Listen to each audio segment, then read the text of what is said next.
Hey, thanks for joining us. I'm here with Chris. Chris is a referee. How are you feeling today? Doing good so far, doing good. All right. How long have you been a ref? So I've been a ref since last year of the 2021 season, or excuse me, the 2022 season.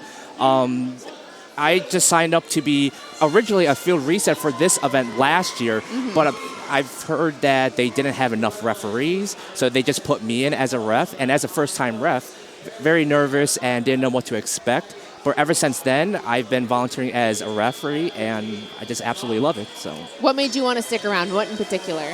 So I was a first alumni back in 2016 through the 2019 season as a student, and because this program has given me so much of the experience, the opportunities, and the personal growth to make me who I am now, I felt that it's important for me to volunteer and to give back to the program that has already given me so much to work with, and to provide the students that same experience, that same opportunity that I had when I was a student. So, obviously, lots of positivity and good times with being a referee. What do you think are some of the hardest parts about being a ref?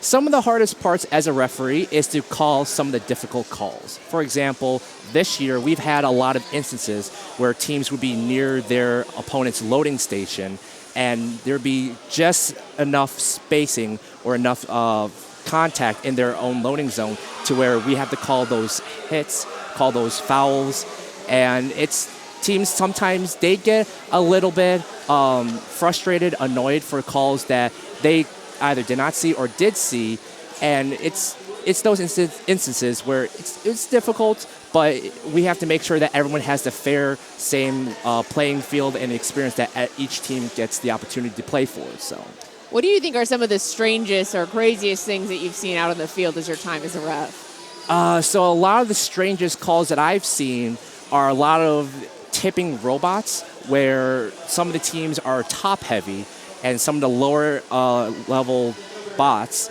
pushes another robot, and they're just about to tip over, but as they're tipping over, their alliance partner helps them out, pushes them right back up, so that way they can continue to keep playing the match, which is a little bit strange that I've seen, but shows extraordinary gracious professionalism between the teams. So, as a referee, you probably see a lot of the different ways that teams change their tactics too, right? Yes, absolutely. So during the beginning of the season, everyone is simply cycling throughout the field, collecting game pieces, and just simply scoring. However, throughout this season, as the game has evolved, we're seeing a lot more defense and a lot more strategic plays of exactly what game pieces are being obtained, as well as where are they specifically supposed to be placed. So there's more strategy behind this game as we're heading into the state championships and the world championships. What would be your advice to students who might be interested in being a referee? What did you wish you knew then that you know now?